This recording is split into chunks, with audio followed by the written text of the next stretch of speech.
All right. Before we get started with the second half, all indications are that we do have a quorum. So whatever happens here today is probably going to be counted. We're going to verify everything after the fact too. But I think the current count is pretty reliable. We're set now. We're done. Yes. Any This is last call for ballots. Okay. Good. Yeah.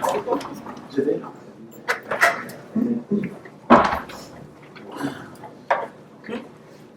Just they understand how to put those into that computers. Okay. All right. We'll keep moving. The second half of the meeting is more or less designed to be an informational kind of thing. I unfortunately get to talk most of this time. And I'm going to try and run down a few things. First of all, what we tried to get done this year. You never get as much done as you would like. I think everybody knows that, but boy, I got a real lesson in that this year. That being said, I'm going to run down very quickly. We're going to save questions about all this stuff for the very end. And so if you just kind of let me talk, unfortunately, for a bit, we'll save all the questions for later. So save your question. The first thing we're going to cover is the things that we did get done, year in review. These are some things that we took as an initial priority and got right into. We did put in a new accounting system and a membership database system, and terminated our outside accountant. It was within 3 months is all that we realized as a board that the outside accountant that we had wasn't serving the board's interests very well at all. And they were costing us about $7,000 a year. So they have been let go. In its place, we've implemented a QuickBooks accounting system and membership database. And it is not without a few errors and problems, but for the most part it's up and running. And that goes back to something I said earlier. If there's an anomaly in the way you were invoiced or something didn't make sense, please fill out today an updated membership database form. Terry and Marcy will be getting those pieces of information in there. And as we iron out our remaining problems inside of our records, everything will even start to get smoother than it is right now. We talked about this earlier, we converted to an accrual basis and a calendar year budget for reasons that I've already gotten into, and that was in my view, I'm an accountant, so that was an important thing for me, because I think the first thing about getting a handle on your association's business is understanding it's like running a household. Okay, you can't know what you have to do or where you're going to go until you have a handle on your own checkbook and your own finances. So that was the first order of business, and that's why we went in that direction. We also implemented a kind of an outline for committees and teams. The committees, frankly, to be perfectly honest about it, are still lacking membership and volunteers because there simply isn't that many people out there that are volunteering for some of the study committees. That being said, we are still getting some things done. The other thing that we did is we implemented operating teams. And an operating team, in my view, as everybody on the board knows, is different from a committee in this sense. Committees are designed to study something or come to a conclusion or to figure out a problem. They aren't to clean up the parks. They don't do things. Teams do things. Okay, we need people to do both. We need people to study things. We need committees to consider two principal things: bylaws and what to do about the lake health. But while that's going on, and those are multi-year problems, frankly, can be, you have to run the lake. You have to take care of the parks. You have to have volunteers such as the Crawfords who stepped up and actually put some grit into an effort and work. Those aren't the same people. And all I'm trying to emphasize one last time is we're looking for both. So go on the website, volunteer if you have the capacity to help in any way, and we would really appreciate it. Yes.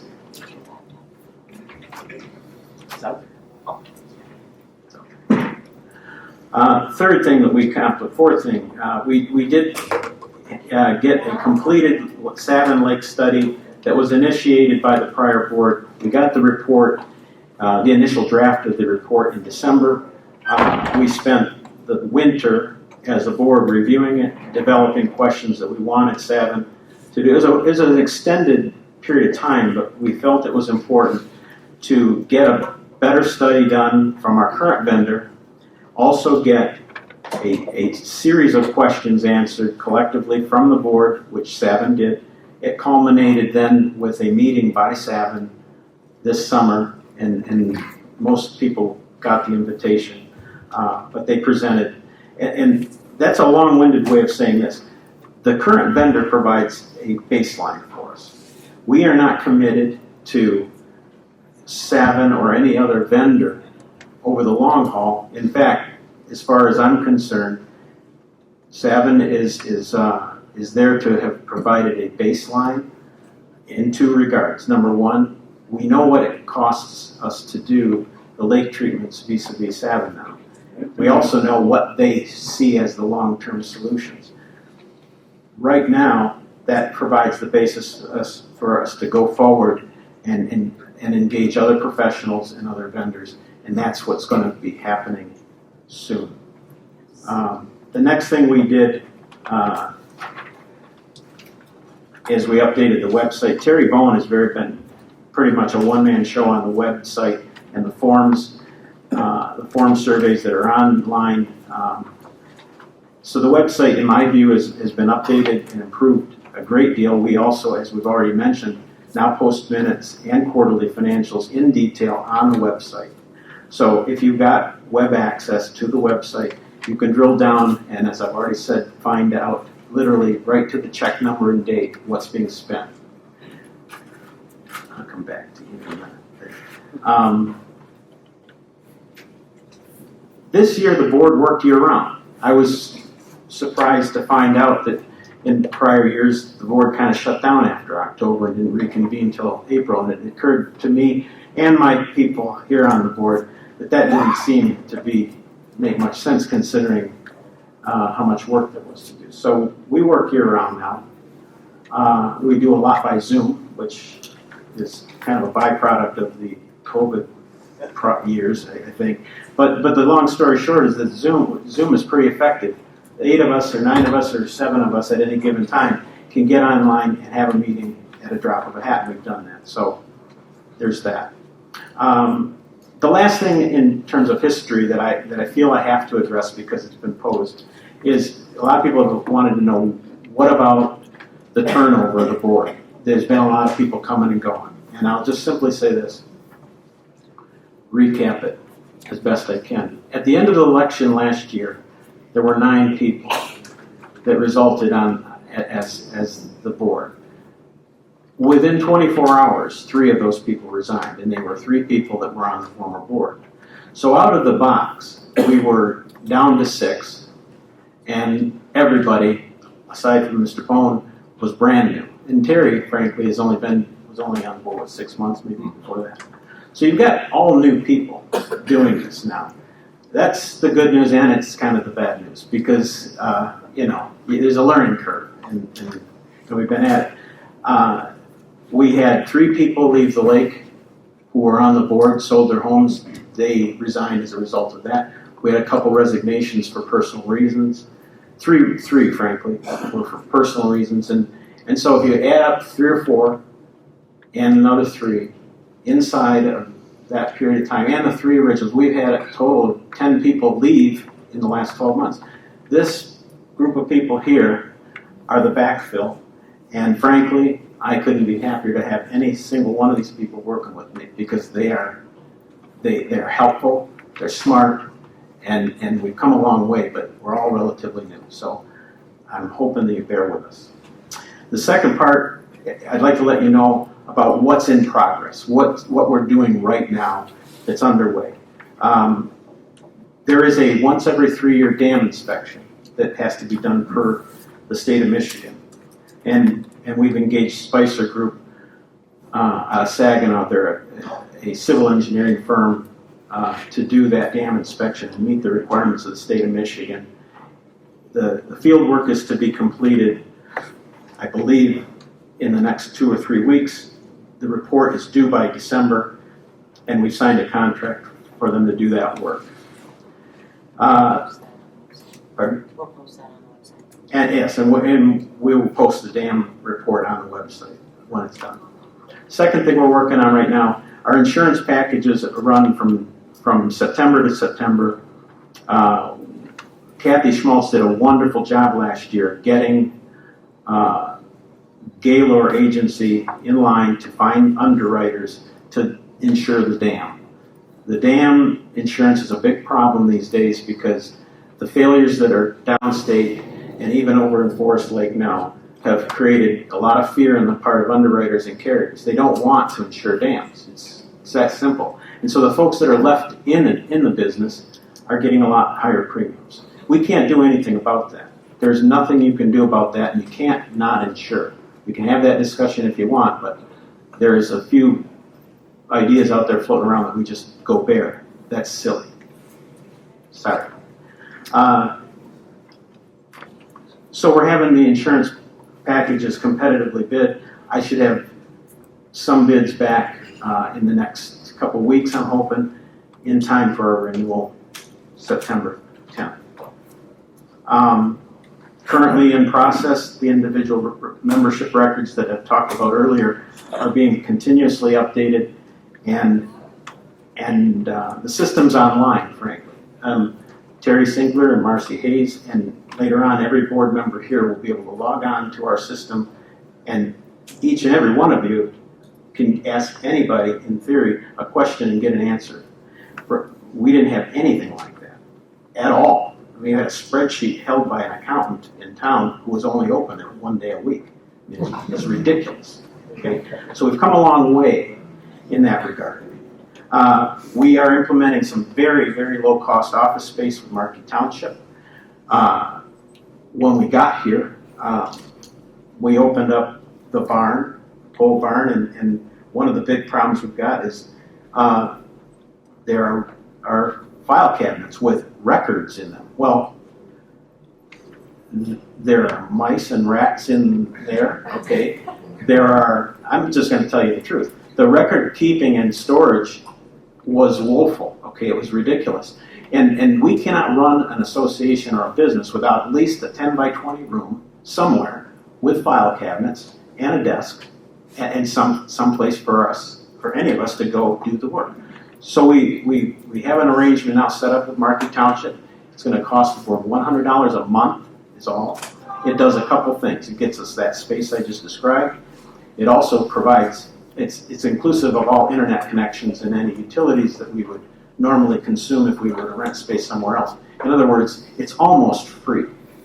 And the last piece that it helps us with is the whole question that's been circulating for months and maybe a couple of years about why aren't these meetings more public? The simple answer is that we don't have the facilities like this on a monthly basis to make that available. I have no problem with a public setting of a meeting with a big asterisk, okay, acknowledging Sharon and Kathy. But the bigger issue is we never had the facilities to do it. You can't invite people into a meeting if you don't have a venue.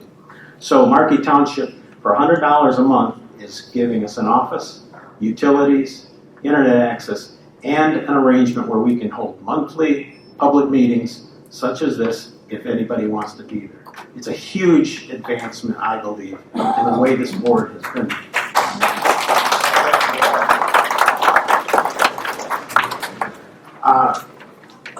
The last two things that we've accomplished this year, I mentioned already, I'm in the process of training and turning over the accounting and database systems to Terry and Marcy. Sorry. And that's underway. The last thing that's really in process right now, we're making initial outreaches to other vendors besides Savin, such as Restorative Lake Services, such as Clark Lake Management, and there's another one that I can't recall this time. But the point is, we're just getting going with those inquiries and relationships. Yes, sir? There's one called Progressive. Yeah. That's the one hopefully you can have. So that is something we're just getting started with, and we'll get into that after when we open it up to public comment. So that's where we're at working on things today. We've got some near-term objectives for the 2023 calendar year. And I want to underscore the fact that these near-term objectives and the longer-term ones are a byproduct of these surveys. You cannot run a group of 1,000 homes without knowing what people think. So these surveys, I can't stress enough, are that important to us. We're not going to undertake something that we can't get done. And the only way we can know that if we can get a vote or get something done is to understand what the consensus of the whole is. Makes sense, right? So please fill those things out and get them back to us, because we have no way of knowing what everybody really wants to do without it. We're going to start work on the Lake James bylaws. We've kind of touched on that. The next thing for this coming year is to develop and present a vote on a viable dues increase, and it'll be a proposal based on what comes out of these surveys. Okay. And it will also be a byproduct of what the outside consultants that we engage over the next few months come up with. We're not married to Savin, okay? Unlike a lot of folks, there's a misperception, I think, that somehow this board was or is married to a particular vendor. We are not. But we have to know, we have to get opinions and consulting from other people before we just develop a budget and start raising dues. Said that a year ago, and we're still in that process. We need to establish a long-term dam maintenance plan and fund. We did, the association did make some major dam improvements a few years back. I want to say 14, 15, 16, something like that. Terry? Yeah. 16, $200,000. Yeah. And there was sufficient funds to do that. All I can say is one of the things we're going to ask Spicer Group as the engineer doing the dam inspection is to provide some sort of a window into what we can expect for the future. In other words, they're engineers. What are we as an association going to need in our bank account 10 years from now to deal with the dam, or 15 years from now? We have to insure it along the way, and we have to be prepared to make repairs and capital improvements to that dam if and when those times come. Right now we have literally almost nothing in savings. Not that we need it this minute, but the point is we need to plan today for 10 years from now. Okay. $5,000 in the savings? Yes. Right now on the balance sheet we have $25,000 earmarked for the dam, and it's been that amount for a couple of years. But that needs to be improved. The next item that we're going to get to is we need to what's that? We've got considerations. Okay, this is a little difficult for me to say, but or describe. But we've got islands and parkland that need to be preserved, and shoreline erosion control. Those are sorts of things that let me just say, there's a widespread opinion on the lake about what we need to do, if anything. And I hate to do this, but I'm coming back to the surveys again. Okay. Some people, I'm going to put it out there, some people say we shouldn't spend a dime on erosion. What are we doing that for? I've gotten emails. What are those rocks for? Okay, I've got other people who have written very strong emails that have said, why don't we have that everywhere? Well, you know what? It's an association. We have 900 homes. We have 900, well, if you're married, you got 1,500 opinions that we're working on. We can't know how many rocks to put on an island. I mean, I don't mean to be glib, but this is not rocket science. This board is not going to make a decision to put any more rocks on any islands until we know that's what you want. I mean, it's that simple. It's not hard to figure out. So I need those surveys. I need to know what you think. And to be fair, there's some professional studies that we are obligated to produce because there is an honest question about the professional opinion of consultants with regard to erosion. I don't mean to make it just sound like, free-for-all. We owe that information to you, but you need to give us feedback back. We're going to consider enhancements for the recreational use of certain islands and shorelines. Again, it kind of goes back to the question of some people want some things, other people don't want that, they want something different. Surveys are important, we need to know. And the last thing we are working on in the near term is online dues payment capabilities and auto pay. I mean, once we get our records set and it's working properly, there's no reason why we need to send invoices and have handwritten checks. We got to get into the 21st century. It's an easy thing to do, but we haven't gotten there yet. The last part of my diatribe, or my long-range winded thing here, is the longer-range objectives beyond this next year. And to me, this part hasn't changed much.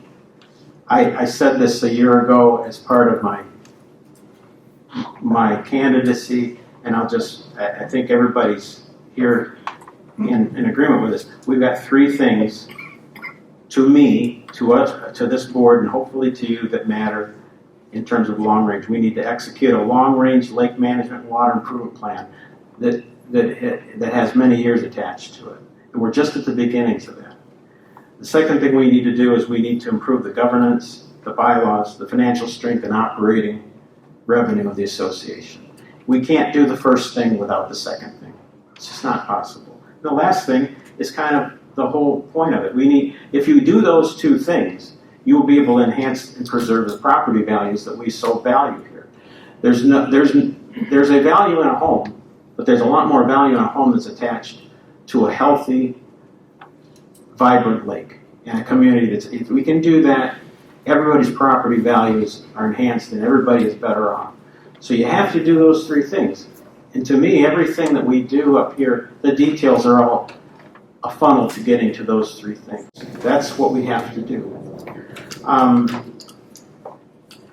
The last part of this second half of the meeting is got three topics that we're going to cover very briefly, and I'm going to turn the microphone over to Terry Bone to talk about a little more specifics about where we've been with Savin.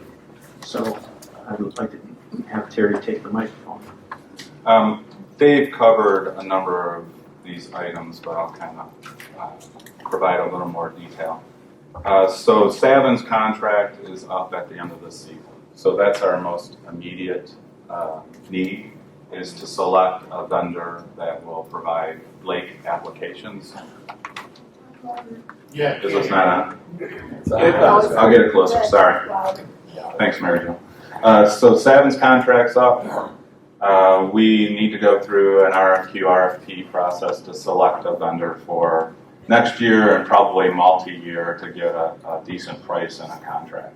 When does the contract end now? The end of this season. So November. the last treatment, no, they'll be done in September. Will be the last treatment. So this year's contract provided for 3 treatments to Lake James 1, and Shadow Lake.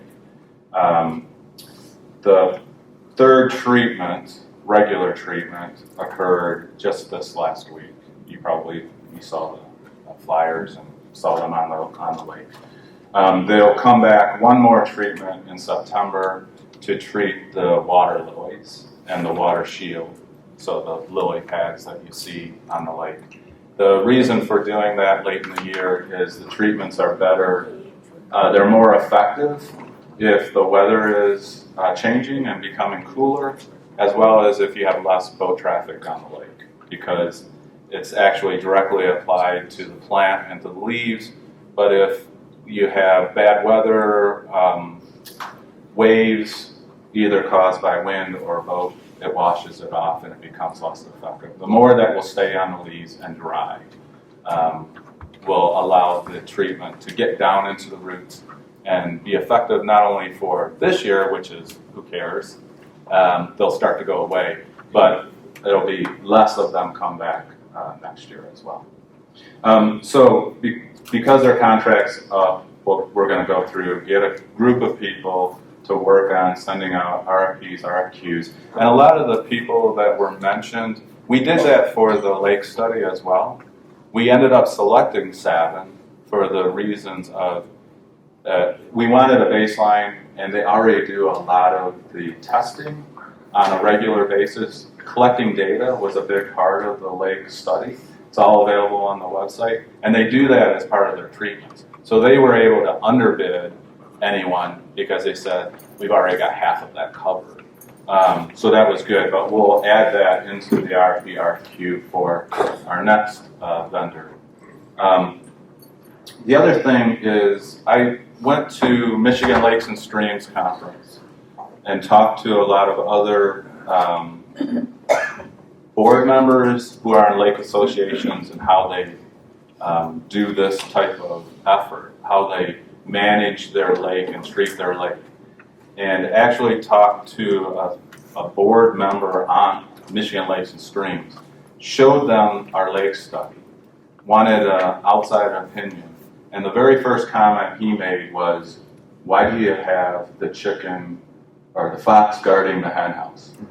Right? We have one company that decides how to treat our lake and how much to charge us. And they said the more effective approach is to have a company that does your lake management, surveys the lake, collects the data, and then directs the lake applicator for where to apply, where you have problem areas and where you should be applying treatments. And they looked at how much money we're spending and thought we probably could be doing a more efficient job if we went to a two-tier model. It'll be interesting in that we haven't raised dues, we're still figuring out our budgets, whether we'll be able to afford a two-tier model. But at least initially we have to select the applicator, and then maybe we work on the process to bring in a lake management consultant that can be kind of your general contractor of deciding where to actually have the treatments done and to what problems you have on the lake and how you should fix them. Kind of going with that, I don't think we put all of the onus of how is our lake doing on an external consultant.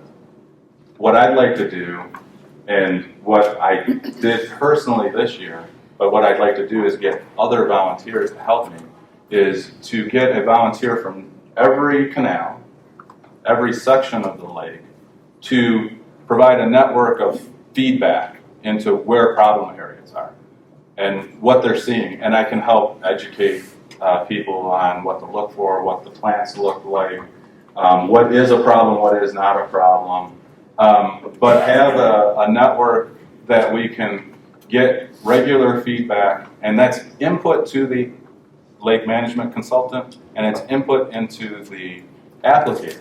So I got that a little bit informally this year by emails, social media posts that, hey, look at what's going on in front of my dock, direct phone calls. But I'd like to set up a little more formal structure to be able to collect that information. What it allows us to do and what it allows the company, and Savin loved it this year because I was on the lake all the time. I made it a point to fish a different canal every time I went out. And while I was fishing, I was looking at what plants were in the canals, where there were problem areas, where there were nuisance with our plants.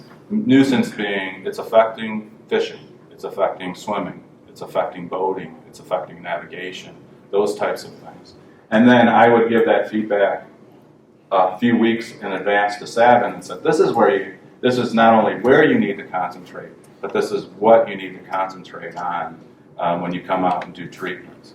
And if I can get more people to help with that, then I'll do more fishing and less less just looking.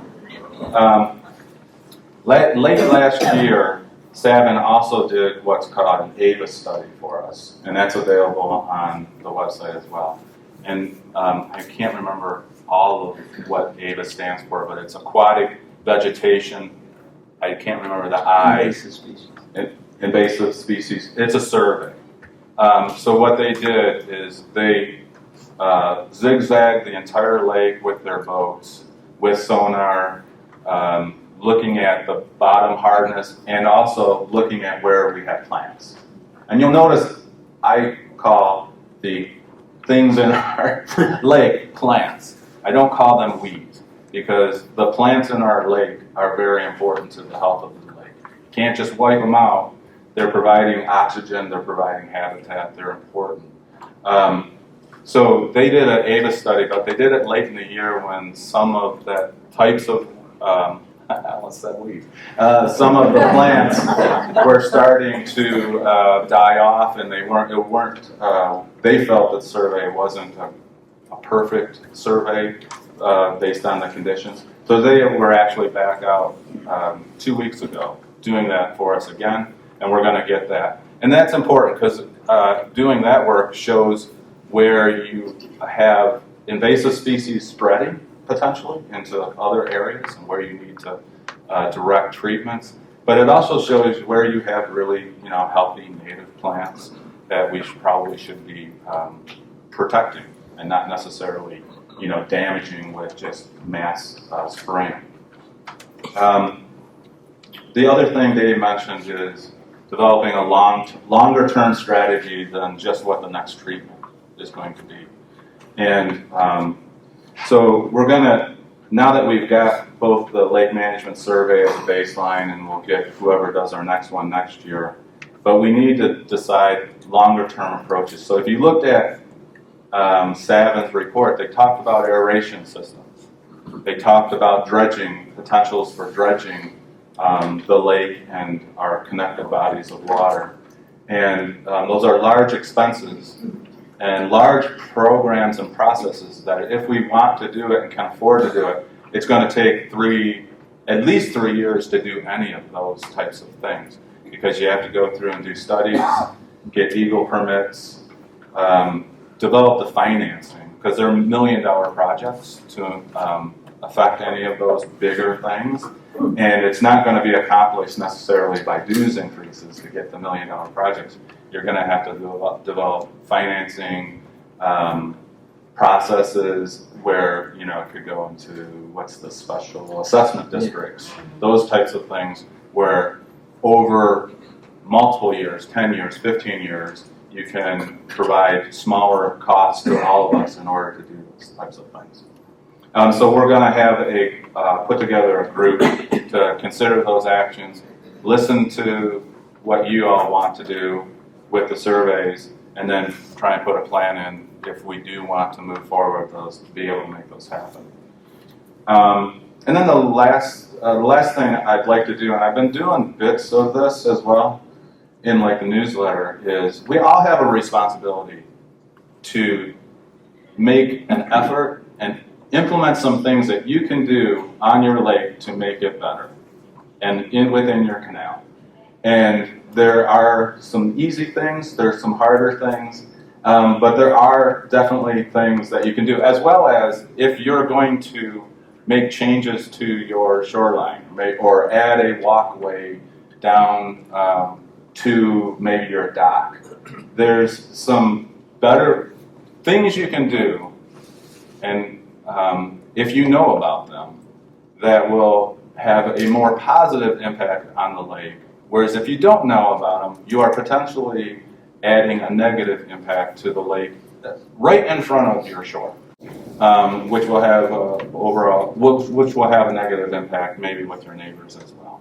So in the last newsletter, I had an article about what a shoreline, a very good positive shoreline for a lake looks like as compared to a fully manicured lawn on a lakefront looks like, and the reasons why adding some shoreline plants in a buffer zone, a no-mow zone, those types of things are beneficial to your lake. One, the leaves don't go into the lake, they collect there. That's why a lot of the sediment that's in our lake is based on leaves collecting in the lake. Just raking in front of your shoreline can have a really positive benefit.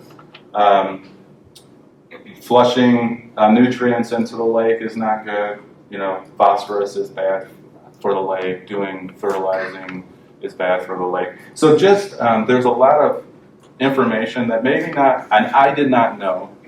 I've only been a lakefront owner for 4 years. I did not know a lot of the things that I could be doing or things I shouldn't be doing. And I was doing some of these things. And now I know. And I think we have a lot of new people who are their turnover, who probably were in the same boat as I am, who we need to share information with on what to do and what not to do when they become first-time riparian shoreline owners. Okay. Thanks, Terry.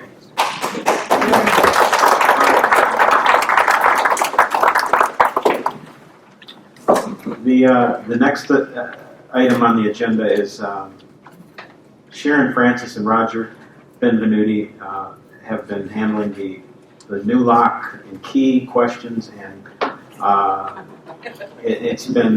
that's an interesting set of issues, and I'm going to pass the microphone on to Sharon and Roger to address the new lock and keys. Thank you. Before I give you an update on where we are with the keys, I'd like to pose a question to everyone here. Does anybody know how big of a problem it is for non-residents having access to our boat launch? Yeah. I'd like to speak on that subject. The problem with the lock or gate, it malfunctions quite a lot because it's worn out. I maintain it quite a bit by lubricating it, and that's the number one reason we decided that I told the previous board they decided to change the lock. Number two is a lot of homes have been sold in the past couple of years. Right. The prior homeowner did not turn the key over to the existing homeowner, so those excessive amount of keys are floating around. Whether people are using them or not, I can't say that. Right. But Okay. that was the reason behind it. Okay, thank you. Can I have your name, please? It's Jim Fowler. Jim Fowler, thank you. so, The main reason is the lock malfunctions quite a bit. okay. My question was, do we know how big of a problem it is for non-residents?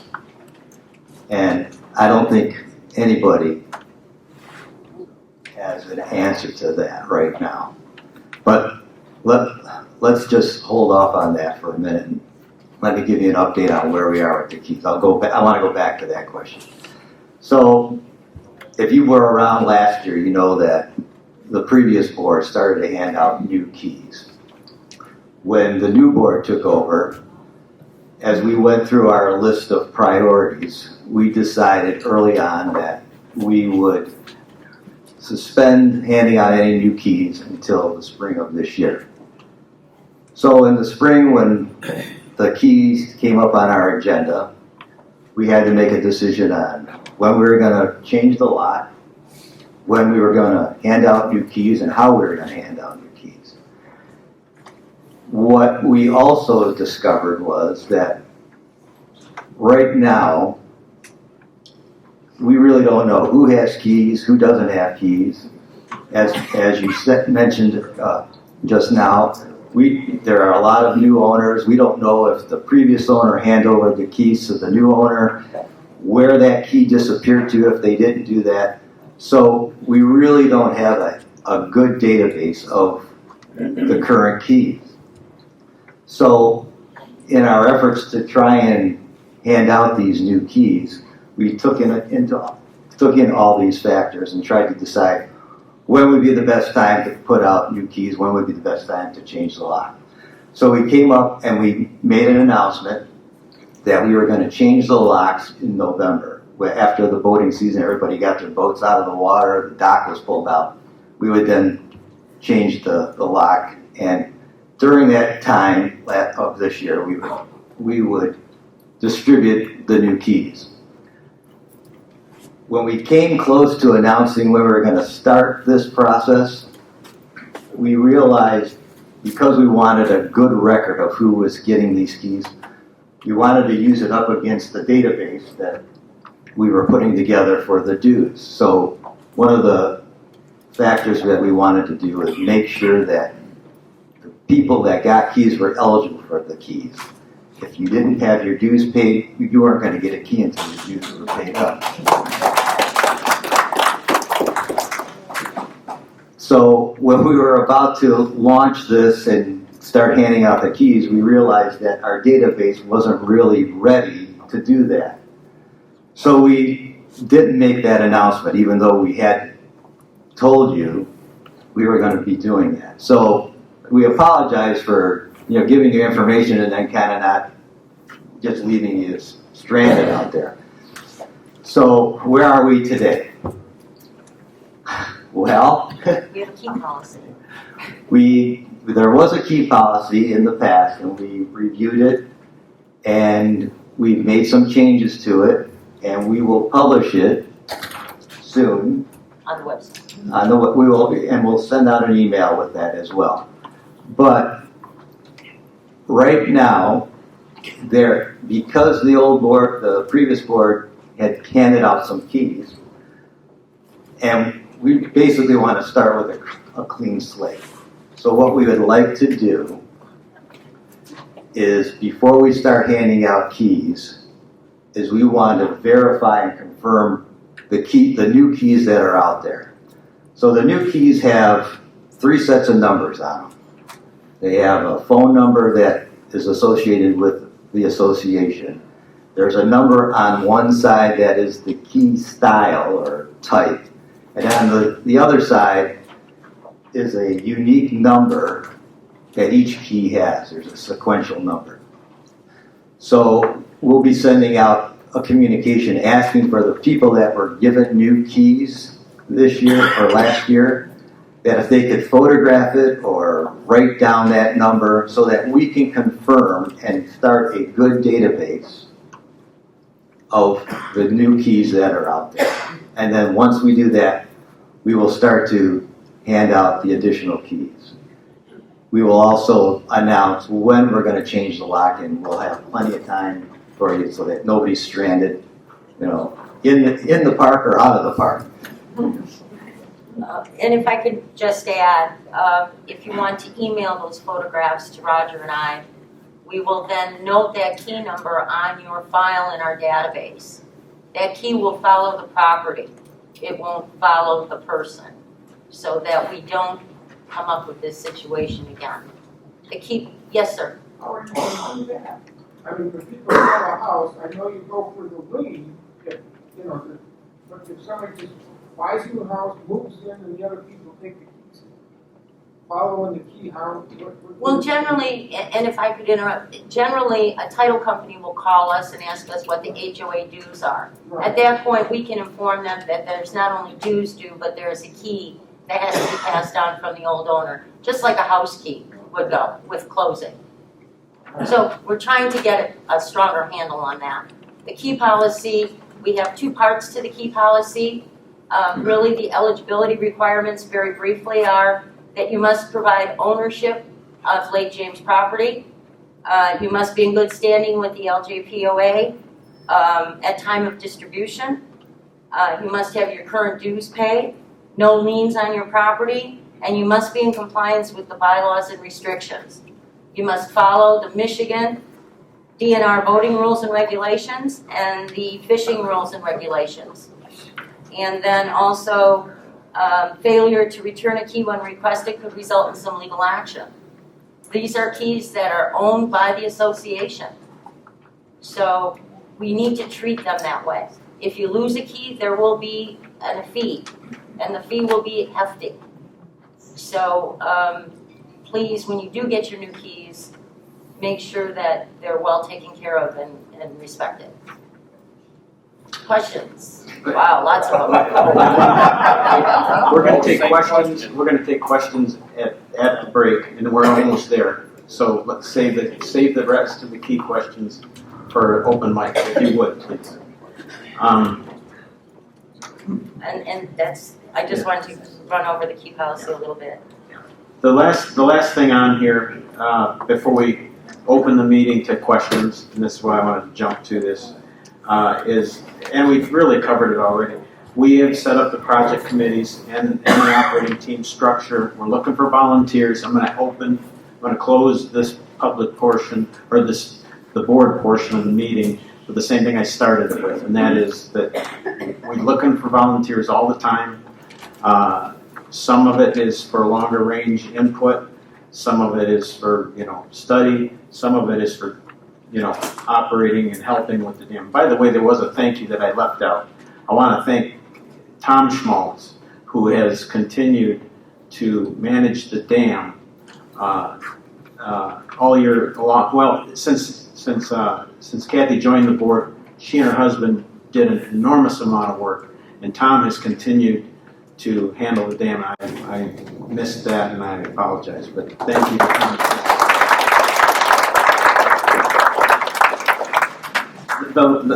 So that's it, and before we open public mic, and we'll take any questions for as long as you like, all I'm going to ask is that you be pointed in your questions. Give us questions. If you're going to pose a question, be precise enough that it can be answered.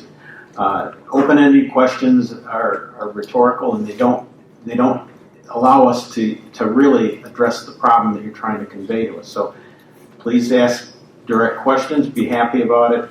Be positive about it. Before we get to that, there's one last order of business, and I'm going to let Sharon Francis read into the record a letter we received from, I believe, Mary Joaquin a couple days ago, and it has to do with an issue that everybody needs to start being a little more concerned about. So go ahead, Sharon. Part of the surveys that Dave has been talking about throughout this meeting has been asking for your opinions on things.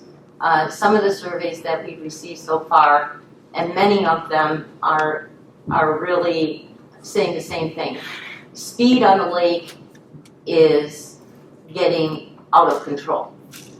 And I want to read to you a letter, and let me just preface before I read this letter to you.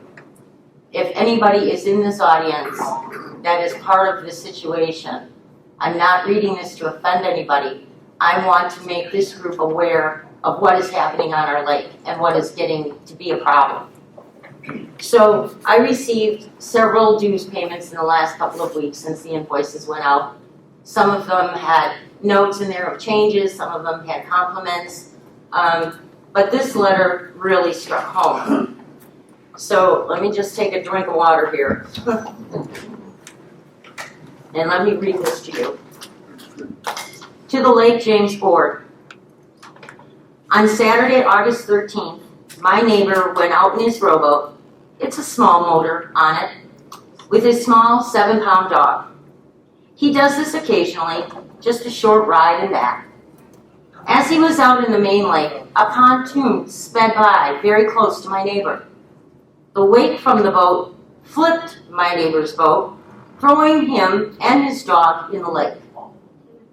My neighbor frantically swam to snatch his dog, who had gone underwater. He managed to resuscitate him and get him back home. He couldn't get help here because the vet closed at 5 and could not keep the dog for care. They drove back home immediately, Macomb County, 3.5-hour drive, and got the dog to a vet hospital. He was diagnosed with aspiration pneumonia and given oxygen and meds. He was struggling to breathe, his condition worsened, and he subsequently died. Excuse me, Sunday afternoon. Imagine losing your most loved pet to such a stupid accident. The pontoon didn't have a clue of what they had done, and clearly no clue of the boating laws. Addressing them at the meeting does not reach all property owners and or guests. We must find a way to slow these boats down when approaching rowboats, smaller boats, fishermen, etc. Would also ask that our buoys be included, as many don't know what they mean. Perhaps a letter or email to the Lake James PO. Just asking for some help. Yeah. So, I don't know if anybody is here. I would be devastated if that happened to me and my loss of my dog. But if you go through any one of the property subdivisions around here, you will see animals all over the place. But this could have been a toddler. It could have been a senior. And people need to be aware, not only when you're behind the wheel, but when your kids visit, when your grandchildren are here. If they don't have boater safety cards, don't let them on the lake. Do we really want the DNR policing our lake?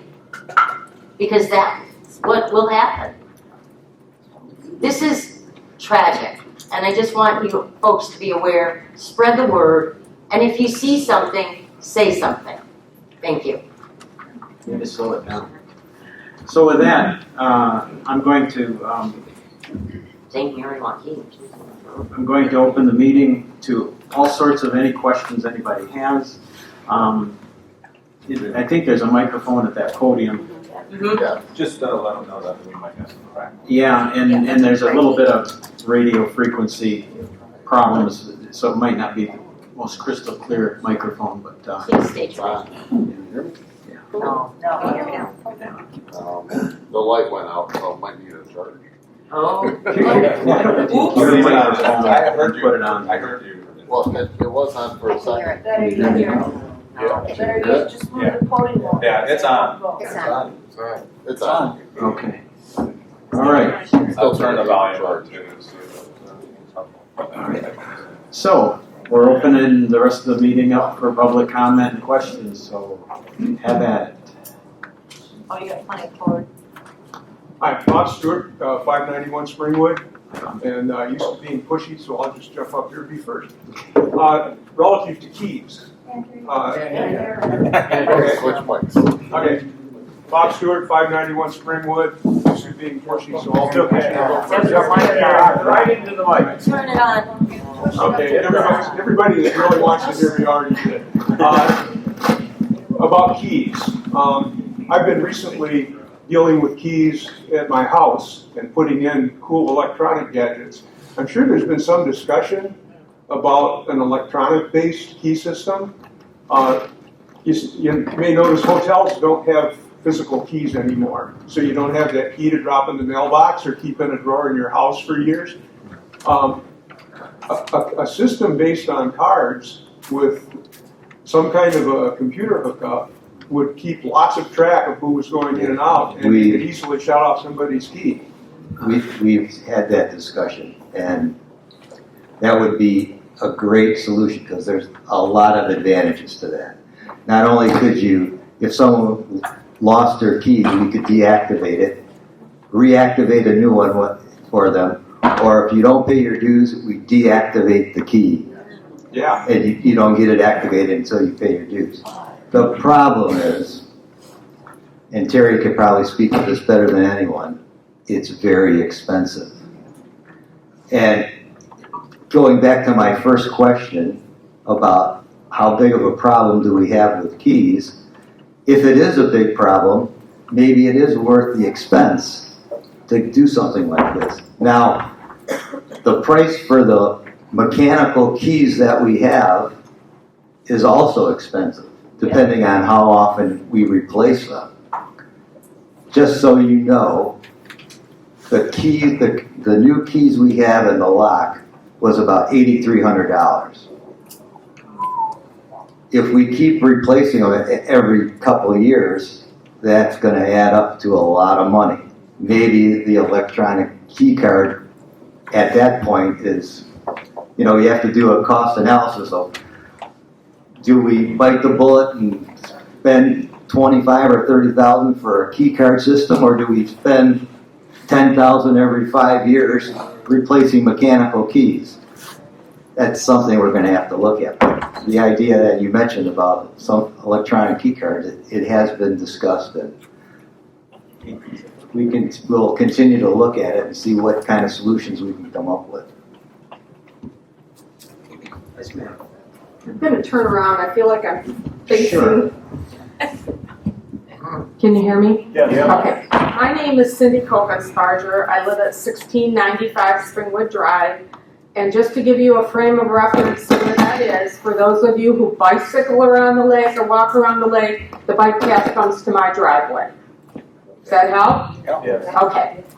Just to give you a little history, I bought that lot 32 years ago. On either side of it is property that it was not owned by individuals. And I asked when I bought the lot, who owns these? Can I buy them? And was told they were owned by the association, they were not for sale. Which I support, that we not sell the lots and the parks that we have. I've heard some discussion of people saying, if we need money, why aren't we selling this? But let's keep it as natural as possible is my belief, okay? And I know I'm not representing everybody. But what I will say to you is through the years, the board has come to me and said, do you want to buy Outlot C, which is the lot between my house and the dam, where the bike path is? I said, well, if you're going to put it up for sale, I feel like I should have the first chance to buy it because it is not a buildable lot and you can't access it by a road, no driveway or anything. So several times the board has come to me about that. Every time the board has said, we've decided not to sell it. So I have asked along the way, what is the process? Because I believe that we have several of these around the lake and that the adjoining property owner should have first right of refusal to buy that before we sell it to someone else, which there will be people who don't live on the lake that would like to buy that, I understand it, and put a dock there. Then they would have their boat there.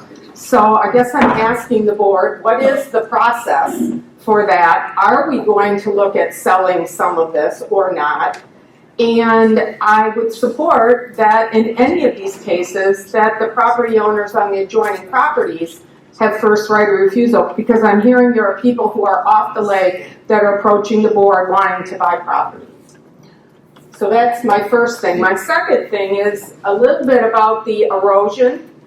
If you sat at my house and looked out at the lake, there's a little island there that is in front of the dam, okay? That has become party central, okay? And I'm not opposed to that. I understand there are people who live on the lake that can't enjoy the water in front of their house because it's just not good, okay? So they need a place to go. When we didn't have all the rock, there was numerous places to go and people did that, okay? I don't mind the music. I don't mind the people being there. I am concerned about the erosion of that island because it's happened obviously over the last 3 years. But what I'm most concerned about, and it's probably not the people who come to a meeting, is what's left behind. People have had campfires, which is not allowed. We have dog feces. We have human feces. I mean, who does this? Come on. Trash. They left a makeshift toilet there. I mean, I don't know what we do to stop it, but it's total disrespect for everybody on this lake when people are doing that. And so every time I drive by there, I'm looking and saying, 3 people and 10 dogs, you know? And I'm not anti-dog, but if we can't take care of our animals and clean up after them, then we shouldn't be bringing them on public property that belongs to all of us. And so I think I want the board to think about, should we have a policy where you can't bring your dogs to these places? I don't know, I'm not suggesting that. Or is there one place you take your dog, one park? But people are not cleaning up after their pets and they're leaving there with a lot of trash, okay? So those were my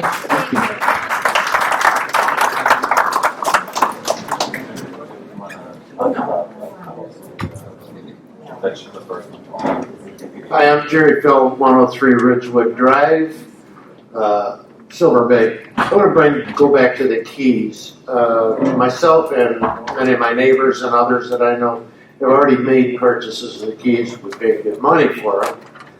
Are the keys going to continue to be sold to the residents at that same rate? Okay, so we're settled on that. The key, you're not buying the key, you're basically renting the key. I understand, but I just want to make sure. Was 25? 20. And It's a then deposit. someone mentioned about the key swipe. I don't know if anyone else thought of it, but as you know, many storage units have a keypad. I think it'd be a more reliable kind of a thing. I gotta believe that the electronic key system is gonna be a hit and miss operational kind of a thing. So, Yeah.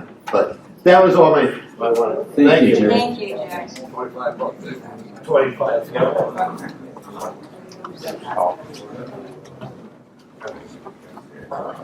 Hello, my name is Drew Pelican. I live at 1901 Silverwood, which is on the other side of the dam. And, yeah, party island is, I get beer cans floating into my corners and they sink them. I've watched them. In fact, I saw a crew pull somebody over there the day where they threw 3 or 4 beer cans in and then he made them, all he did was make them pick them up. So I don't want to go on at that. What I came up here for was I'm the owner of the slide. And a lot of you people know the slide. A lot of people have kids, grandkids, you yourself. We are having a little bit of a problem. And the problem is mostly adults. I can control, I'm not gonna, it's a private slide. Let's start off with that. It is a private slide. I've never stopped anybody from using it, period. But I've had kids, they start wrestling and pushing, and a girl got hurt just before, in the first part of July. They pushed her in and she hit the tank on the side, the pontoon. And so I said, okay, I'll start telling people, no pushing, no shoving. So when I see it, I yell at them. And you have to yell because they're making so much noise out there and the party's going on over here. You yell at them. And you say, quit the pushing and shoving. Most of the kids are very respectful. Some of the kids tell me to F off. Some of the kids flip me a finger. Some of the kids tell me you're an a-hole. I have been called a lot of names. My wife has been called a few names. And I let that go most of the time. It's when the adults say, who the hell do you think you are? Haven't you ever had kids? They're just being kids. Don't worry about it. You know, so you're talking about them shitting on the, excuse me, on the park. They have no respect whatsoever. Now, I don't know who it is. I don't care who it is. But we have decided that if this happens, we pull it in. So I've pulled the slide in. I'm not letting anybody take it out. People swim over to my house and say, can we pull the slide out? I say no. This year, I don't think we're going to take it out again. Next year might be another thing, but I want you people to spread the word that if you have kids, grandkids, and that, be pretty respectful of other people's property. That's it. I don't care. If it happens again next year, I pull it out and sell it to somebody on another region. It's a great slide. I just went out and bought a new slide. They broke the slide this year. All right? Took us, but a month now we've been looking for a slide. I finally found one in Bay City, drove down and picked them up. So I've got to repair that, but it costs repairs every year. People dock at it, people hit it. If your kid can't swim 20 feet and you can park 20 feet away and let your kid swim to it, they don't belong there. I have had people park there and sunbathe on it while other people are trying to use it to take it too. I've had people move it. I've had it down almost to the dam. I've had to bring it back. I'm getting old. I don't want to keep doing this. So Drew's message to the group is simple. Okay? That's it. If you're I'm done gonna use the slide, be respectful, and that's gonna be a common, simple thread through the balance of this meeting. Just respect your neighbors, give a little bit of regard. My name's Dave Denmore. I'm at 306 Wildwood. I've been in part of this association for over 32 years. Just to give you a little bit of history. I've pretty much seen it all. And even though I'm offshore, for the first 15 years I spent a lot of time out on the lake with all my kids. I saw 15 years ago how much of a problem it was with the amount of people and different vehicles that were out on the lake causing an issue. That's why I chose back then never to go back out on the lake with tubes or skis with my kids because of their safety. So I can appreciate those that are having a problem with the speed, with the extra vehicles out on the water. Personally, I think you ought to invite every DNR and sheriff's officer that wants to be out there to be there. Don't get me wrong, I'm not trying to be mean, I'm not trying to stop people from having fun, but we are truly in an age where people have absolutely no respect but for themselves at all, including the kids. I find it really hard not to smack one upside the head myself if they say that, or my wife, which I don't have at the moment, but that's here today. We're gonna start. So one of the reasons I'm up here is because of the keys, and I'm right with the other gentleman that came up, and other indications were as far as having something that is non-physical, in other words, cards or electronic. Have we ever looked into exactly what that cost would be to do that? We haven't gotten any quotes. We've had discussions about looking into it, but we haven't really gotten any quotes. So. Just curious, because I mean, you already mentioned that there's keys out there, and now you're trying to get a hold of all the good people in the group to honestly give you, I know, right? Pictures of what keys have already been out there, and how many of the not so good people are even going to respond, and now you really don't have a good basis to start from. Exactly. That was just my, vision of what you're saying. So I know a lot of the lake stuff was brought up here, but being off the lake where I live, it is a major cut through for every person that wants to go out onto the power lines with all of their toys. Now, little history. I was one of the people that went to the DNR in Lansing and told them it was okay for all the side-by-sides to run on the sides of our roads. I was in favor of it, yet I don't own one. Back then, just so you know, he says, really, it's not going to bother you? He says, look, we have horse and buggies that go up the side of our roads, in some of the other outlying areas. I says, why would it bother us with side-by-sides? So my only comment to this is that I really get tired of the speed in which these people will run these vehicles up and down our roads, number one. Number two, the damage that they cause because of it's 20 curves to my house. So every time I want to go in town or come back home, it's 20 curves, and I get it. For some of these people, this is part of their playground. I'm a motorcyclist. I love my Harley. I can't tell you how many times I've come around one of those curves almost wiped out because of the gravel that's on the road. Not that I'm speeding or going excessively. It's the worst thing in the world besides cut grass for a motorcyclist. Anyway, that's my concern. If we could add this to, and again, I voted to allow these people to do it. I don't mind, you want to have fun, you want to run up and down the road, but when it gets to the point that they're destroying things and even putting kids in my neighborhood, we have a lot of little kids in our neighborhood, at danger because they aren't even paying attention. And usually it's not the older crowd, once in a while, but it's the young ones that aren't even getting supervised. So that's a concern of mine. I think something needs to be done. Obviously, our local law enforcement and everybody doesn't have much to do with them because they're more concerned with tourism. And again, don't get me wrong, I'm all about tourism. But there seems to always be two sides of the fence where it's okay to do something, and then we're going to kind of ignore everybody that's doing it completely wrong. And the rest of us good people on every one of these subjects are going, what the hell? So anyway. David, thank you. What's your address again? 306 Wildwood. Thank you. Thanks for your comments, Oh, David. thank you.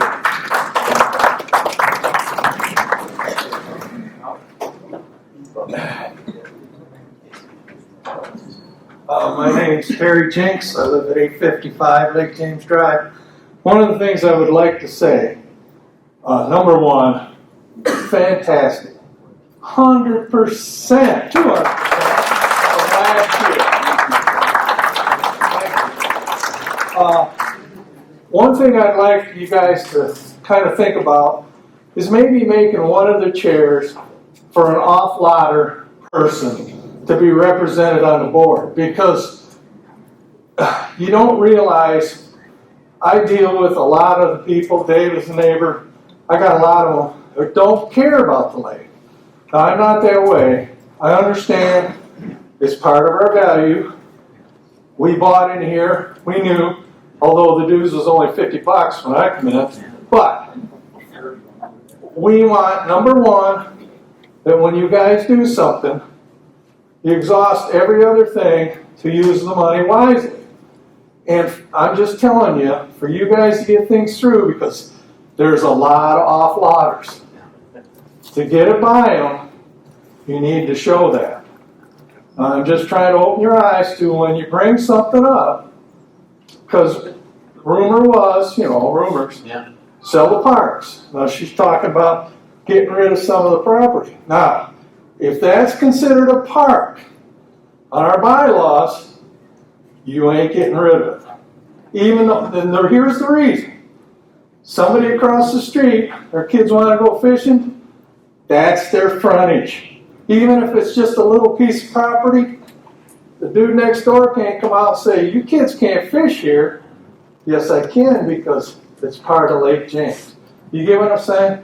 So just try to think about that when you're considering things, okay?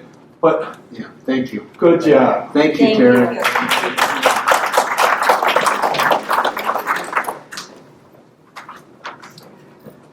I'm Barbara Gates at 1252 Lake James Drive. My question is there a limit for the size of boat that can be on this inland lake? Obviously there's the speed issue, but there's also size and what they do. There's the Moomba or whatever that thing is, The wake that throws that wake, which might have been also a cause for anybody else. Because, that's a beautiful boat. I love to watch it. I'm just concerned, like when my grandchildren are out and about, and is there something that is legal, or, is there a limit as to what can be on that lake? Because there are boats out there that belong on, the Great Lake. Right. So, Exactly. just a question. I'm sorry, could you repeat your name again? Barbara Gates. Thank you. So I'll try and answer some of that. Right now, we don't have any restrictions in terms of the size of the boat or the size of the motors. We could do that, right, if we work that into the bylaw. We probably have to figure out how to grandfather people that already have boats on the lake and what to do about that. Wake boats. So I'll get some information out there. There was a study done, and it was presented at the Michigan Lakes and Streams Association, and it was a study done about the impact of wake boats on lakes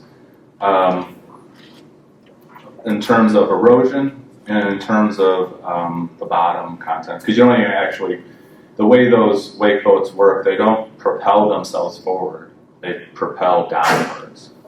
So there's a lot of force and energy going straight down, and on a lake that's small and shallow like ours, what it could be doing to the bottom might not be great. The study actually was focused on the waves, the power of the waves as compared to other boats, typical boats, ski boats even. It is, the power is huge compared to, so if you've watched the nice green neon boat go along and then watch the waves affect the shoreline, it's an explosion when it hits the shorelines. When it hits a seawall, water will shoot up about 10 feet in the air. It's amazing. I saw that. If you're fishing and you're out on the lake, when they're out there, it's fun to watch, but it's not fun to be fishing anywhere near them because it actually will pick you up and move you It's like, I fish Great Lakes. It's like being out there when there's a freighter coming by. And it'll pick you up and move you 3 feet. And if you're close to shore or you're close to another boat, if you're standing, and most people, a lot of people who are fishing are standing, you gotta get a wide base and be ready. And actually be prepared or it'll knock you either onto the deck or off your boat. So it's kind of scary. And the reason why they did this study is it probably should affect these boats. You might need to have different restrictions for those boats in terms of how close they can be to shore and how close they can be to other boats when they operate. Today, Michigan law is you need to maintain 50 feet. On a small lake, that's even hard, right? On a narrow lake like ours, if you're up running on plane, maintaining 50 feet as you're going up and down the main lake is pretty hard. They're suggesting that a wake boat, based on the study, probably needs to be a couple hundred feet away from any boats or shoreline, potentially even further. So it hasn't been written into laws yet, but the study is giving them the data that they need to be able to make changes. And the first time the study was presented was this spring, so we're kind of hopeful that that will turn into laws that then the lakes associations can implement. And if we could just get everyone to go the right way around the lake. Terry? Thank you. Just wanted to add real quick, another thing they need to be looking at is hull design. Yes. Yeah, if you're not aware of what a wake boat does, it actually has a ballast system.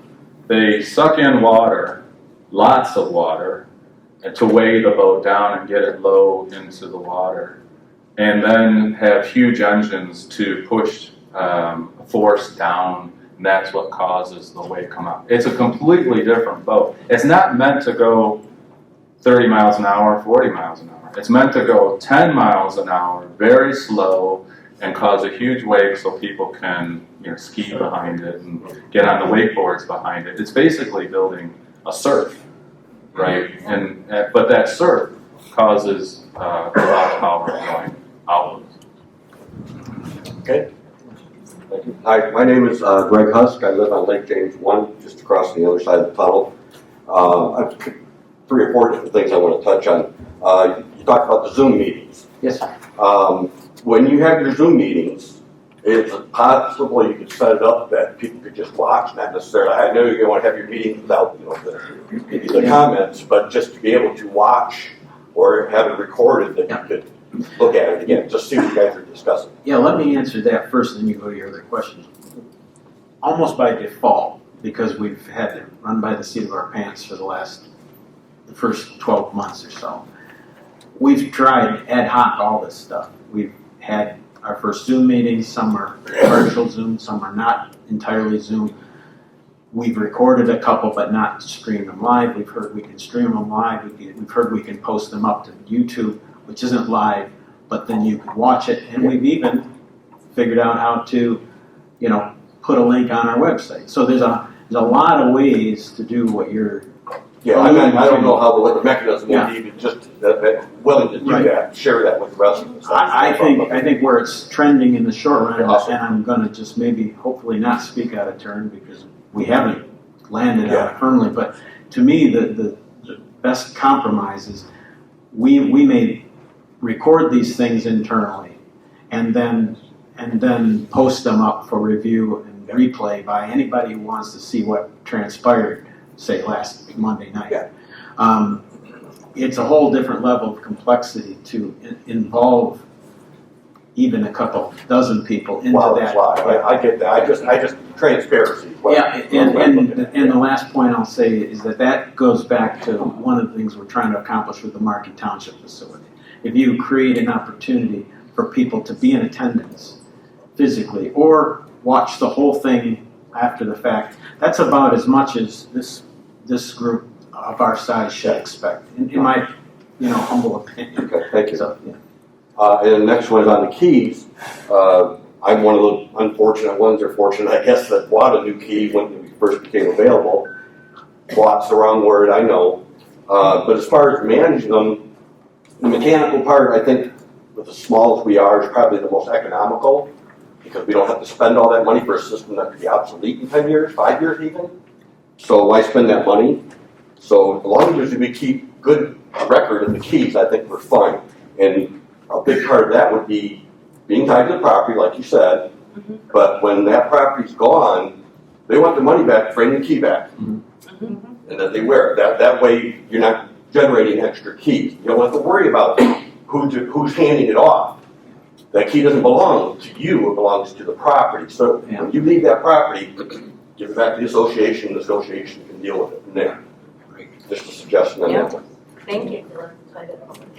Yeah, I hate to say it, nobody wants to pay more. Make it a $50 deposit. They'll make sure they turn that key back on when they leave. They'll remember $50. They'll remember $25. Well, there's a $50 replacement fee. Replacement fee, yeah. That isn't a deposit. We'll charge you $50 if you lose it. I understand that. That's cool. Okay, so anyhow, and the big subject that we haven't really touched on, we've touched a little bit, is aeration or dredging. What is the consensus of the board, if there's any at all? What direction do you want to go? So that's a very direct question. You asked for it. I knew it was coming sooner or later. And I'll be frank, I don't think this board has a consensus, frankly, because there's about 3 or 4 people that have only been here a month or 2. Yeah, I don't think anybody does. I don't think we do. I can only commit this to you. I think that you've got enough good-minded people on the board now to take an honest and professional look at it.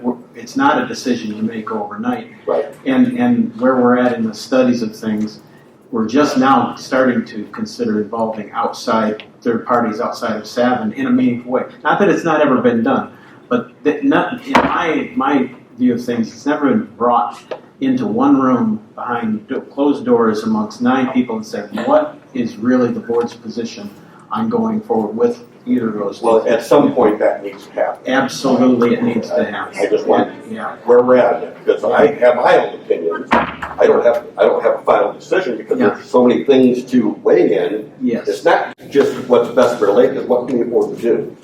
Right. What can we get everybody on board with? You talk about the outlot people. Are they going to be willing to spend a bunch of money to fix that lake? Yeah. So you got to sell it to them too.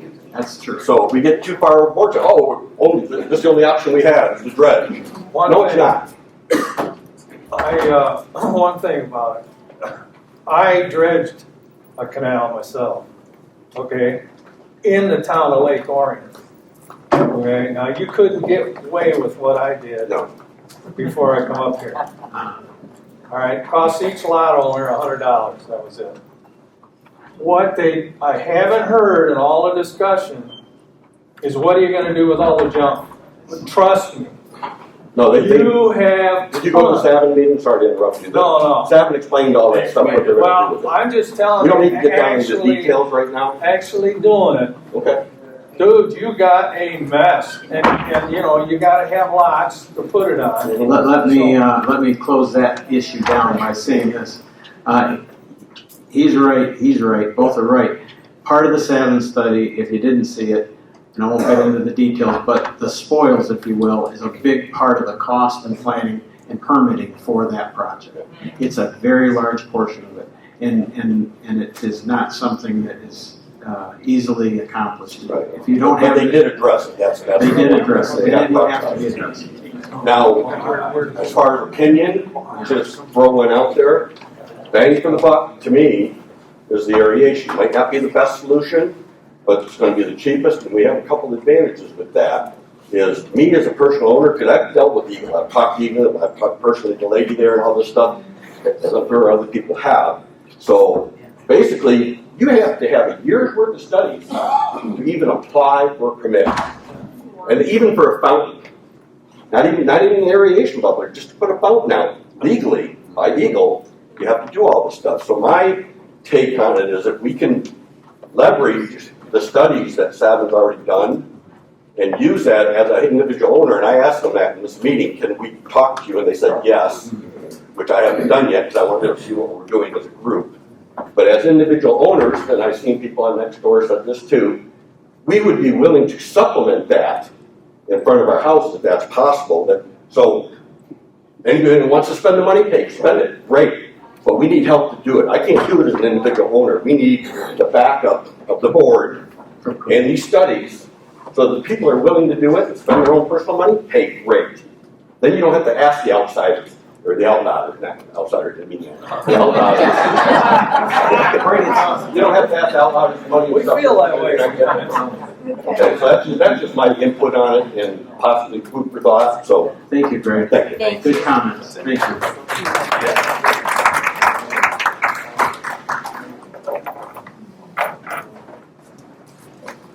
Hello, my name is Darren Ward, 125 East Shadow Lake. My question to the board, I've been there about 7 years. I'm attempting to join your association.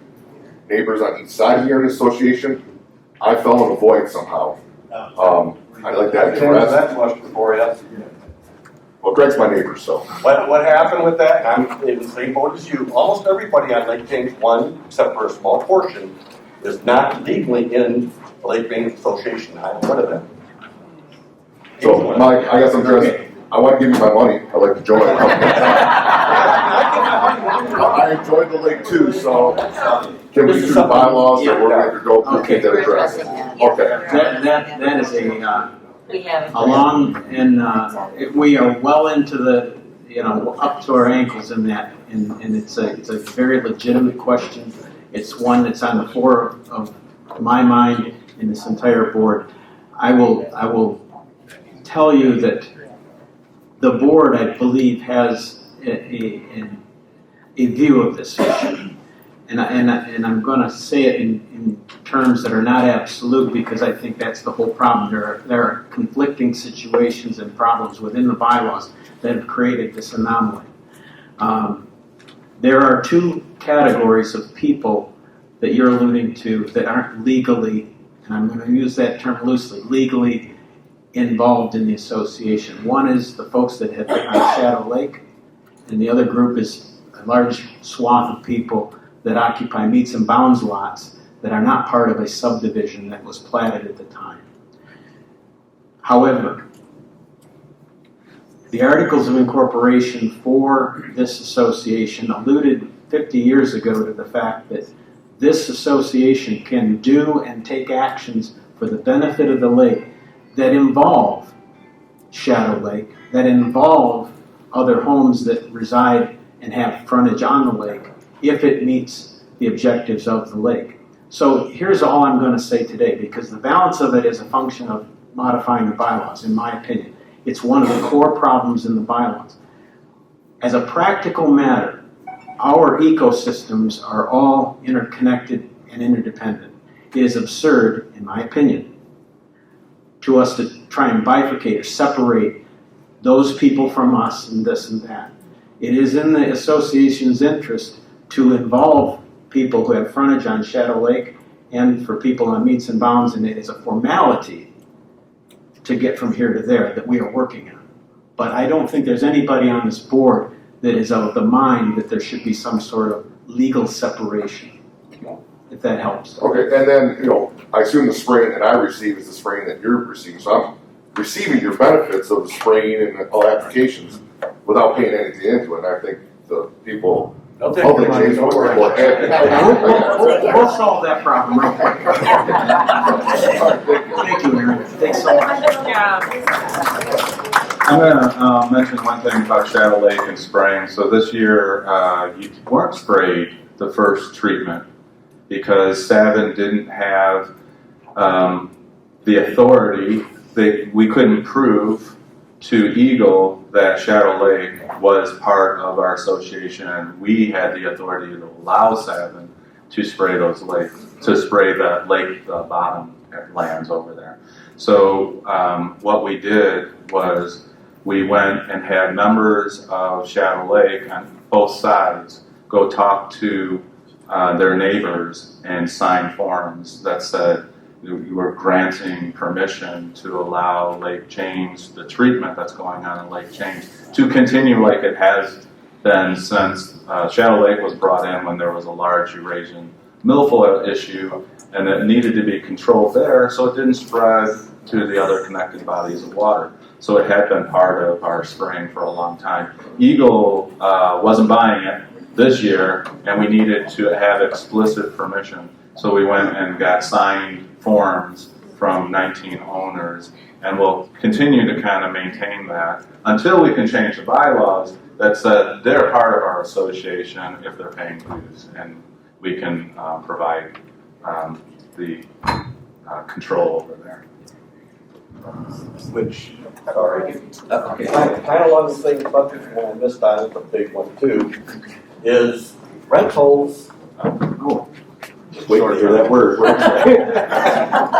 What is the board's position on short-term and/or long-term rentals? Where are we going? Okay, there's a couple layers to that. It's a great question. First and foremost, let me go back to my default, and that is a perfect example, frankly, of why the surveys again are important. And that was one of the questions we asked.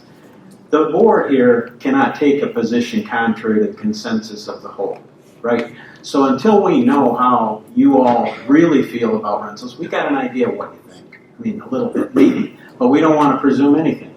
We need to know firsthand in a consensus way, and that means hear from 400 or 500 or 600 homeowners what you really think. Now, as a practical matter, I think the overwhelming majority is probably not in favor of permitting rentals. I mean, let me say that at risk of being wrong. Short or long term? I'm talking about short-term rentals. I think long-term rentals is a different thing. I think that's why I asked. I think the short-term rentals goes to the heart of the issue in the state legislature right now. We're having that debate at the state, and this township is actually running contrary to what I believe might be the consensus of Lake James. The township is viewing this as a resort enabler. I don't think that's in the interest necessarily of the people in this room. So you might have a state situation versus a township, which is at odds with the association. Right. I'm going to tell you, I believe, and this is my personal belief, I think the bylaws could prohibit it. But at some point, it might not matter. If the state law becomes such that they basically say, this shall be the law of the land, it may supersede any effort. On the other hand, I will tell you this, associations do have a lot of latitude historically for being very restrictive, and it is up to the consensus. So the jury's out. I do want to hear everybody's opinion on those surveys about this, because if we're going to, take the torch to the, castle on this, we need to know that this is what you guys want. That's why I'm asking, because I know about the things that are happening in the legislature right now and stuff, and unless we address it beforehand, we don't want to be surprised. What direction are we going to go? Just as an interest, this is ad hoc. Let's just do a show of hands. How many in this room are opposed to permitting short-term rentals? Would like to do away with it. See? Okay. What do you think? There we go. So I almost don't need your surveys. That was probably way more efficient than all the mailings every day. Maybe I should have done more of that. But we have several neighbors that didn't bother to send back the survey. Yeah. So would you wait until you have a quorum, or how would you decide? That's a great question, and I'll just say this. The surveys were mailed out with the invoices. There are extras up here, but personally, I think we need to leave the surveys out there and allow something like 30 days for them to return. There's nothing voting nature or a decision process in these surveys, so it's not a quorum issue. It's just simply giving everybody enough time to participate and begging people, frankly, to fully participate in this survey. So for my money, we leave it open until the end of September with the results to be posted on the website. And by the way, somebody didn't ask tonight, but I'm going to ask it on your behalf. They said, would the results be made available? I think absolutely they need to be made available, because those decisions in the consensus are the direction of your board. You're telling us what you want, and that's how it should be. So, thank you. Okay, Jerry. Just a real quick one about your short-term rentals. Keep in mind that that's going to also create a key problem. That's not really why I'm up here, though. I wanted to make a comment about the potential of dredging, and I think more so for you folks than these folks, because they've got another job to do involving that. However, something we all need to consider including you, is maybe some kind of a combination, because I don't really believe that dredging the entire lake is necessary or even practical. I think what we need to do is to dredge our individual canals as needed, maybe in some kind of a order, and then consider aeration on top of that, along with it, to help maintain that once that dredging is done. I see no reason to spend a ton of money dredging out the whole darn lake when I think treatments are probably good enough there. But I know in my canal, especially in front of my place, I have a cove. And every plastic bottle, everybody's leaves, everything you can think of that gets in that lake floats right up into my cove. So it's a never-ending thing to clean. You can ask my friend here, I've got a muck leaf pile that's probably 3 foot deep in one spot that I keep cleaning and it comes right back. Yeah. So I think, like I say, a cost-cutting factor would be to dredge the canals on a one-to-one basis as needed, and then look at aeration to help maintain it. Jerry, I think that And online, as we get into the dredge, it won't be everybody. Okay, that's, we couldn't possibly cover They it. have maps of, their goal is, they said in the meeting, their goal is to have nothing less than 3 foot, so many foot from the shore, nothing less than 3 foot deep. Yeah, when they're done. well, and I noticed that several of the canals have so much erosion they can barely get their boats out at any time. So okay, it's- let's move ahead. Thank you, Jerry, for the comments. Sharon, would you like to? No, I won't. Oh, okay. I did stand there a couple minutes. Marty Baumgartner, 271 East Shadow Lake Road. I've been there for about 40 years. I paid Lake Association dues for years. All right. 3 things. If you witness somebody speeding on the lake, get their MC number, call the sheriff's department. I've called them 3 times. They do come out and they do issue citations. Alright? Speaking of that, sorry to interrupt. Oh, wait a minute. No, just wait. Let's not interrupt who's up at the mic. Lake James 1. There's been a tree that's 50 foot long down by the dam that's been there for years. We've marked it. I've tried pulling it out. I don't have enough motor. Somebody with one of those 200 horsepower pontoon boats, go down and try to hook onto that. There's about 40 foot of it that you can see right now. If you can move it side and then pull it out, somebody will buy that from you. Well, it's my other one, I forgot. But anyways. You didn't leave me your notes. Pardon me? You didn't leave me your notes, so I don't know what the next thing is. Yeah, Thank you for. but anyway. Now, where I'm going. Have a nice time. Yeah, thank you. Oh, I did pick up a beer can out of the lake last night fishing. Hi, I'm Sharon Andre, and I first of all wanted to tell everyone here. The reason why I resigned from the board is because I discovered that my property is the so-called meets and bounds, which in my opinion or other opinions does not entitle me to be a member of this group. I've been told I am, I've been told I'm not, but I can't find anything in court records stating that I am a member, which is why I resigned. The other thing I wanted to mention is about dredging, because I don't know if everyone realizes that, first of all, if Stephen were to dredge, that he has to stay 10 feet out from the shore. So if you have muck in front of your house, it will, 10 feet out will still be muck. He can't do that. Another thing is that he has to be a depth of 3 feet. So if you have, let's say, 5 feet of muck and a couple of feet of water, so make the water 3 feet deep, but you'll still have 4 feet of muck. It doesn't take it down to the bottom of the lake, it just gives you 3 feet of clear water.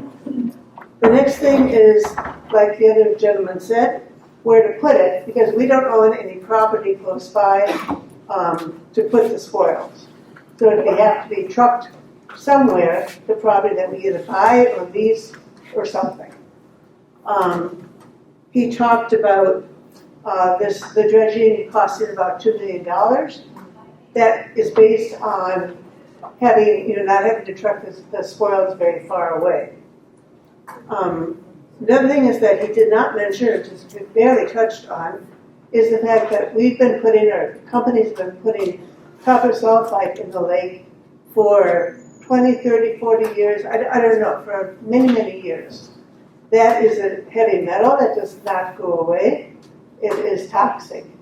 So then he would have to get a permit to remove toxic material, which would be 10 times as expensive or something, way more expensive than regular spoils.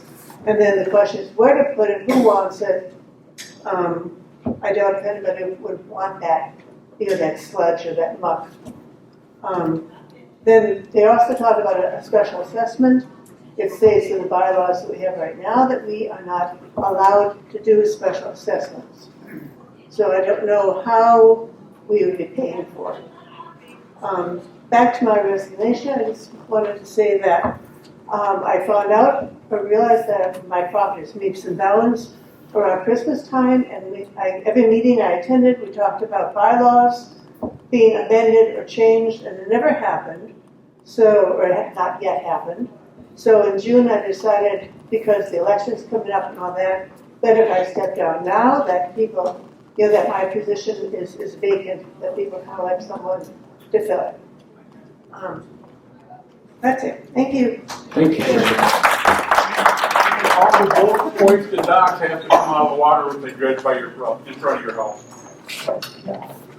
Yes. Yes. Almost after. Any other comments? One more comment. I'll try to keep it quick. Bob Stewart again. I heard an ongoing theme here of people who would like to have their property, their waterfront, their slide available for people to use, but people don't treat it well.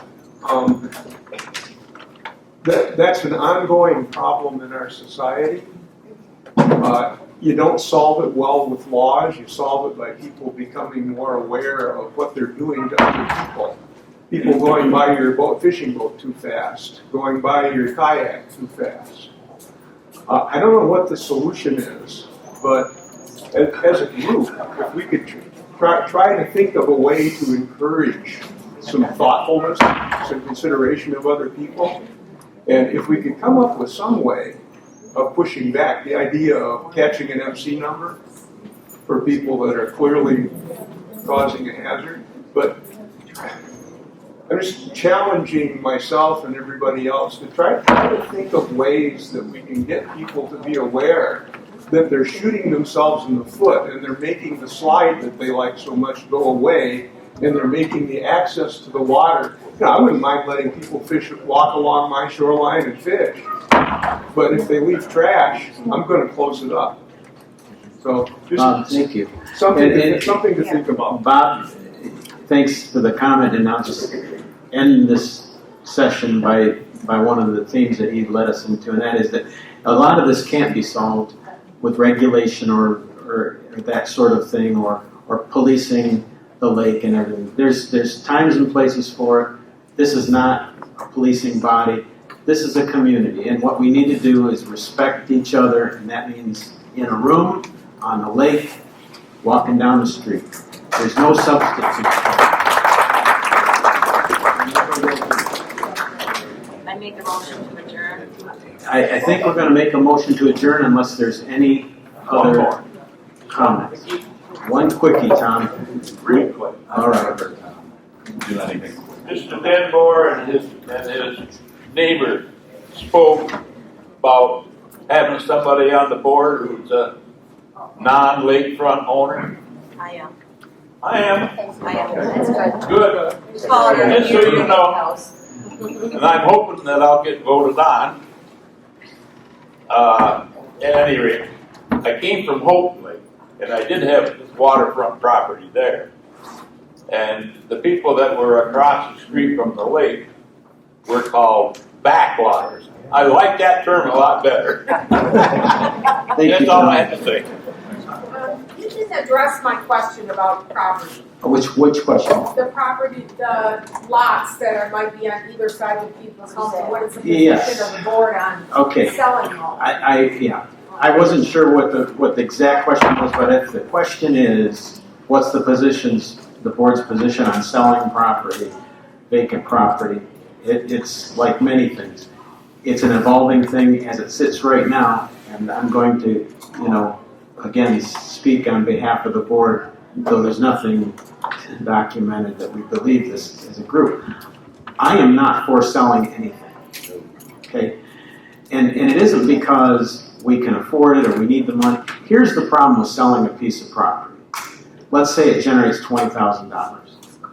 It's $20,000 we didn't have, that's great. But it doesn't have any strategic value in terms of the budget over year. All you've done is paid for an insurance policy, 1 year's premium. And now you're out the property for the rest of everyone's lives. It doesn't make sense to be offering park property or even easements or small parcels. That's my opinion, and I don't know for sure if it's the opinion of everybody else, but I'm going to go out on a limb and tell you that's how I feel about it. There's no strategic value in that. And I think before we decide to sell anything, whether it's a park or a piece of property or a parcel or an easement, we should think long and hard about the long-term consequences and implications of that, rather than the $10,000 or $15,000 it puts in our bank account. The previous board sold any lots, park lots? So, here's the problem with the record keeping that we've been left with. It's hard to know. I've heard stories that we have sold park land and we have sold lots, and I believe that's probably true. There's at least a couple in the last 5 years. That's not something you can undo. I'm not comfortable with going forward with any sale of any lots for any reason. It just doesn't make sense. I just want to say, and I want to respond to this as well. I think you asked about policy. A written policy, there is none at this point. I think what this board has to look at is past practice, what's out there, look at the inventory of what we have, and make sense of it all. I think what your comments bring are good points to creating a policy and having that policy. As far as the sale of the property, I think that should be something that's discussed amongst not only the adjoining property owners, but maybe this whole membership. But that's something that needs to be discussed and looked at and put into writing. So to give you an affirmative answer, I don't think there is one today. But I think the answer is we need to address it, and it should be on our list of things to do.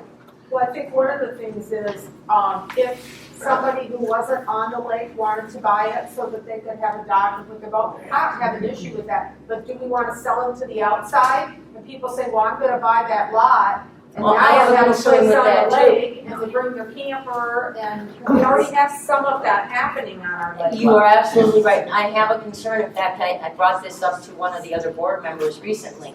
We are getting private ownership of vacant lots that are selling vacant lots to people that aren't on the lake, and they're just putting up a dock and a boat. And maybe that's some of the speed issues we're having right now. I don't know, but I mean, we've got to take a look at that. Yes. You're right. You're right. Before we close out, I just want to say one thing, and Terry's got his hands up now. Just one question. Yeah, but I'm gonna open by saying Terry earlier made one of the best arguments, I believe, all day about not selling the property, and that is you have to consider the offloaders that are using these easements and rights of way to get to the lake. It isn't about just selling it to an outsider. It's not even, frankly, about selling it to your neighbor or the adjoining property. These are the last areas where folks that live off the lake, their kids can go freely get on the water. So Terry, if you got One thing, they've never sold a park. They couldn't.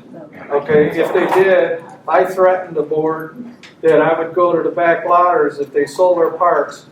I would go get a lawyer, which would break our contract with Lake James. I'd sue them to get out of it, and then all the lake owners would have to pay for everything. Okay, that's our thing. That's what we're paying for. But what they did sell was pieces of property that were reclaimed because no dues. They took them for like back taxes or back dues. them were sold, but they made it sound like they were gonna sell parts. They threatened that, so we would up the dues, and in reality, they couldn't do that anyway, but they ended up selling parts. Paul Potoff bought one of them. All right, thank you. One more question. It's not a question, but in response to the thing about selling the parts, I was on the board during that conversation, and there was never talk of selling the park. There is a park that is not plotted a park, that is plotted lots, there's 2 of them, but it's now used as a park. The area that was plotted for a park is actually not even developed as a park. So let's make that clear that the lots that they were going to sell that is a park is really not a designated park on the plot. There are 2 lots that are on the lake. Now, Matchwood Park is what they refer to, but those are not plotted parks. Matchwood Park is plotted to the left of those 2 plots, looking at it from the lakeside. Got it. Thank you, Jim. Thank you. That's got to be cleared up. Okay. And also on the erosion, Yes. about the rocks, okay, everybody was notified by email, and the DEQ sent out letters and notifications. Any objections, please contact them. I was instrumental in doing the work for the DEQ. They got no response except for 2 about the erosion control on the park, okay? And those 2 weren't against the erosion control, they were against the verbiage in the permit. That was it. Every lake owner had an opportunity to say yay or nay to those rocks. So, I would like to make that clear so that subject can be put to bed as far as everybody complaining about it. Thank you for that. And I think I called my historical committee treasurer, team leader, committee guy. Thank you, Jim. That was about it. All right, I'm going to make a motion, if it's all right, to close. I'm sorry. I'm going to support it. I make a motion to adjourn. For 12:02. 12:02. Jan, yes, I got it, Jan.